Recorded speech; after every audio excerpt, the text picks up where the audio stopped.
Greetings, friends, and welcome to Beast Foundry. My name is Christian, and as usual, I will be your guide today.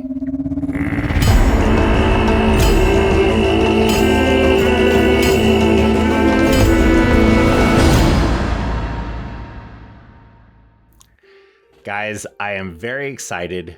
We have the Eldritch Knight class.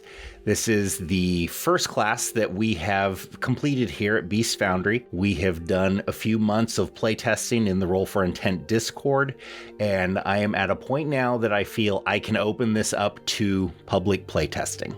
As such, if anyone is interested in playtesting this is going to be available for free off of my Patreon. You can also come to the Roll for Intent Discord and look up the Beast Foundry chat room, and you will have a link available there also that you can simply download it from there if you're interested in playtesting this, which I really hope you are. I would love to get feedback on this, and every little bit helps. And we've already put a lot of effort into this, and so let me get down to explaining what this exactly is. The Eldritch Knight is kind of a classic Gish style character, but instead of mixing traditional spellcasting, what I've done is I've made a kind of a melee alchemist, for lack of a better word. Your attacks gain splash effects. You also, of course, can gain focus spells, and there is a lot that you can do with this class, so it has a lot of different directions you can go in. We've had a lot of fun playtesting it, so let me show you a little bit about it, and we can get into some of the nuts and bolts, just so that if you have any questions during playtesting, you can refer back to this video, and maybe we'll have some of those answered for you if some things maybe feel a little unclear to you. So the Eldritch Knight is basically a melee character. It only has a D8 hit point for each level. You're trained in all armor. You gain expert in perception to start. Your skills, you're trained in Arcana, plus a number equal to 3 plus your intelligence modifier, which intelligence is your primary ability score. You're trained in Fortitude. You're expert in Reflex and Will. And you are trained in simple, martial, and unarmed weapons. And then you're also trained in your Eldritch Knight class DC.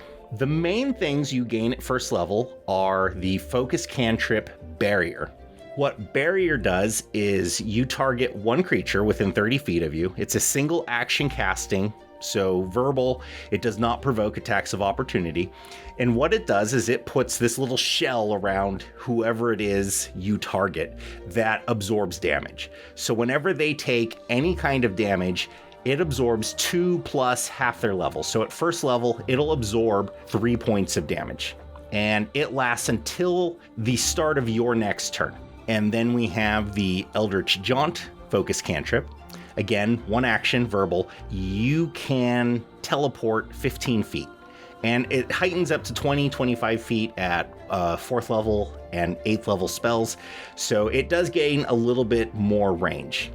And both of these are designed to help with the lower hit points of a melee character. Normal melee characters often have 10 hit points. The Barbarian has 12. I went a little lower because that's traditional for a character that focuses on magic. So I wanted to keep with that tradition, but they needed to have more hit points, of course, to be survivable. So the Barrier helps add a little extra hit point boost in the sense of it absorbs a little damage. The Eldritch Jaunt helps in the sense it can help avoid attacks of opportunity. Also, really great for getting into some positioning. I know some of you looking at this, that might seem a little powerful.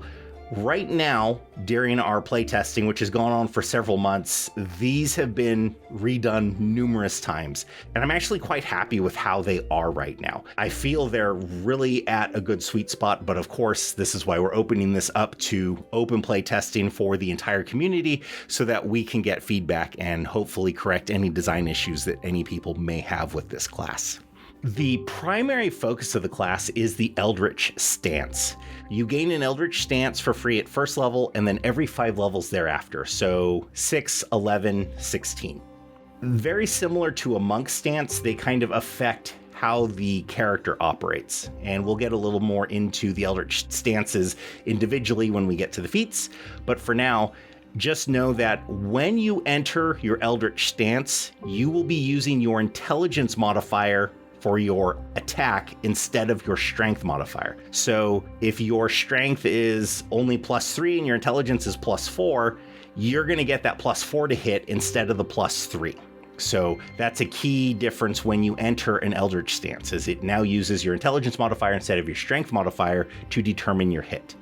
While in a stance, you can also spend one action to shatter your stance, and what that will do is if you just hit an enemy with your stance strike, you can spend that action, shatter the stance, and you give them ongoing persistent damage that is equal to the damage type of the stance. And all stances have a damage type.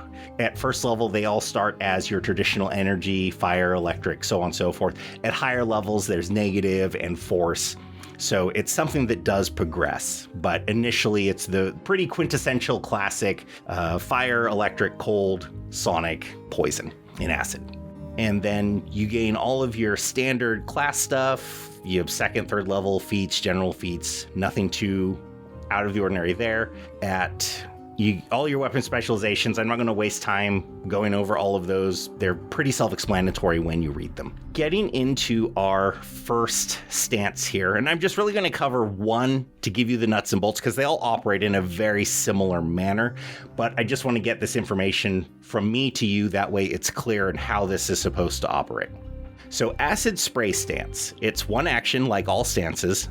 You have to spend the action to just enter the stance. You enter the stance of the acid spray and gain the acid spray strike. This melee strike deals damage as normal, but also adds your intelligence modifier in acid splash damage on a successful hit. Now, I want to note, these attacks do not have the acid or the splash trait. So if you miss, they don't deal damage. Only on a hit do you gain that extra splash damage, and that splash damage is equal to your intelligence modifier. So if you hit, like normal, weapon plus strength modifier, and then you also deal intelligence modifier in splash damage.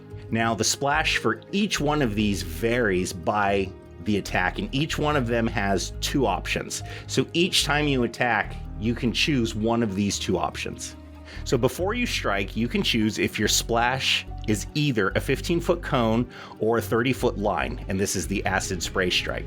So each time you hit, you can either choose, okay, this is going to be a 30-foot line, it's going to hit the creature you hit and then everything else out in that line, or you're going to get that cone.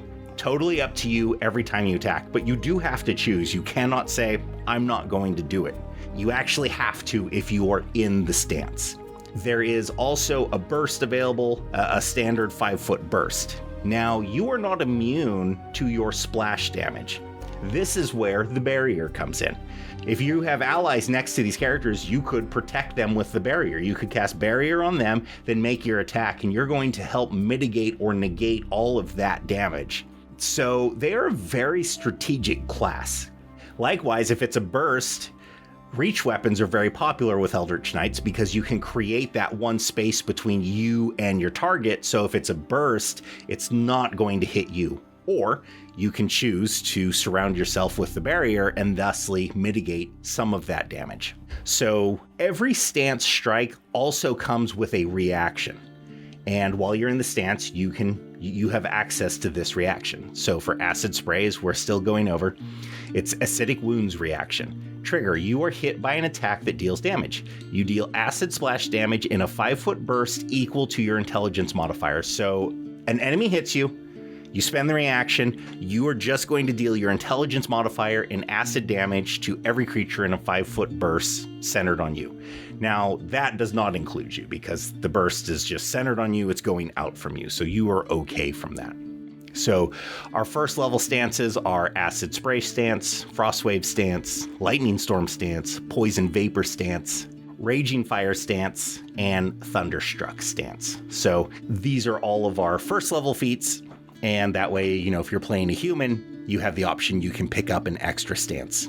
And then moving on from there, we have, all of your standard second, fourth level feats, everything all the way up to 20th level.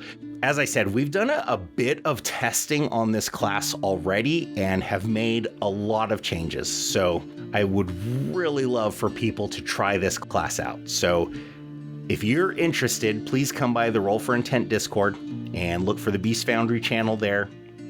Look for me, Zirmathor, or just ask anyone in the Discord. They'll be able to direct you there and let them know you want to try out the Eldritch Knight class playtest, and we'll get you set up. All feedback is valuable. I want to hear from all of you guys. There are totally going to be links in the description of this video so that you can get to all of these places. So really looking forward to you guys trying it out and letting me know what you think. I also wanted to let you know that I know the quality on these images is not incredibly stellar, and it says draft across the front. Clearly, this is intentional just because this is an open playtest. The final product will, of course, be of our standard Beast Foundry quality for those of you who are aware of what that is. So just wanted to let you know. And again, if you like this video, like and subscribe. Sorry, just always have to say it.